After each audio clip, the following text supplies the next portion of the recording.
Hey everyone, let's dive into number 37.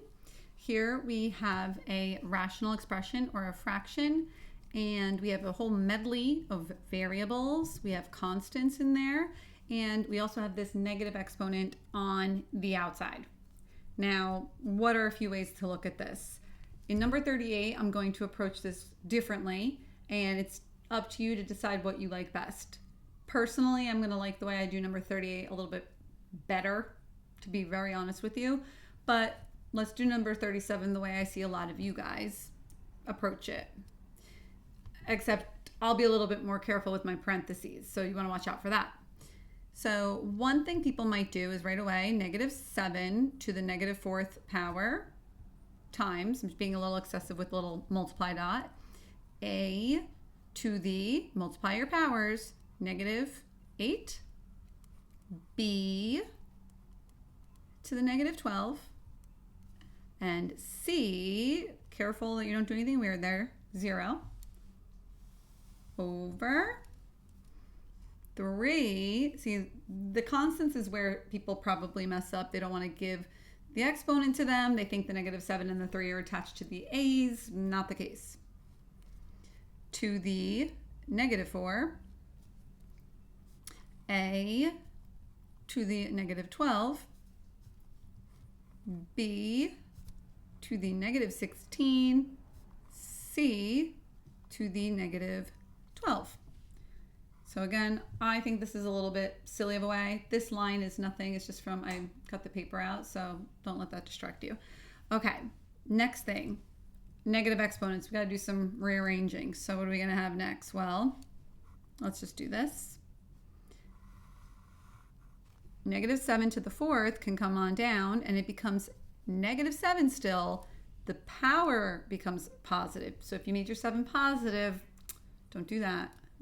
Okay? A to the 8. B to the 12. C to the 0 is 1. I hope you're okay with me not writing it. 3, I don't really need the parentheses as much with the 3 because it's already positive, to the 4. A to the 12, B to the 16, and C to the 12. Still not done. Ay, okay. 3 to the 4th, well, that's one that really we should know by heart. 3 to the 4 is 81. A to the 12, A to the 8. I have more of them on top. So there is going to be the winner of my tug of war. How many are left behind? A to the 4. You subtract your exponents for a different explanation there, right? B to the 16, B to the 12. Well, B to the 4, same reason.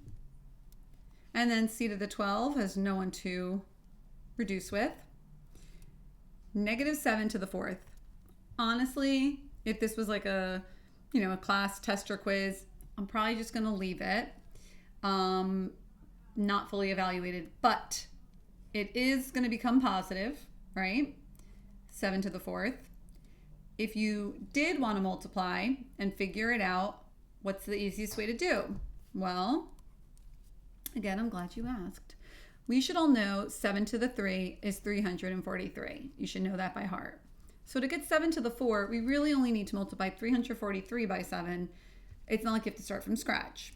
So mentally or on paper, you do you, but I would think in my head, well, 300 times 7 first, which is 2,100 or 2,100. Next, I would do 40 times 7, which is 28 with the 0, so 280. So I'm going to add this, and then the 3 times 7 was 21. That's a 1, 21. Sorry, my 1s sometimes look like 7s. I crossed my 7, so add all that up.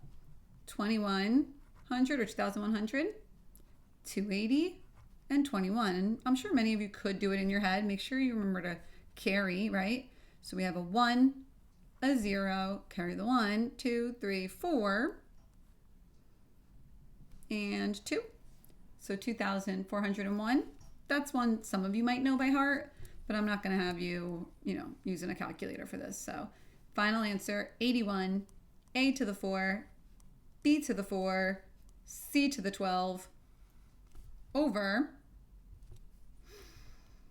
2,401.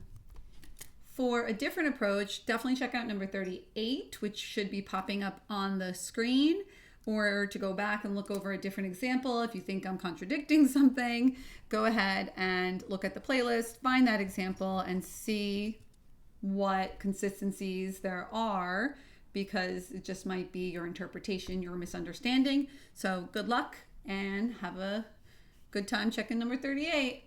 Bye.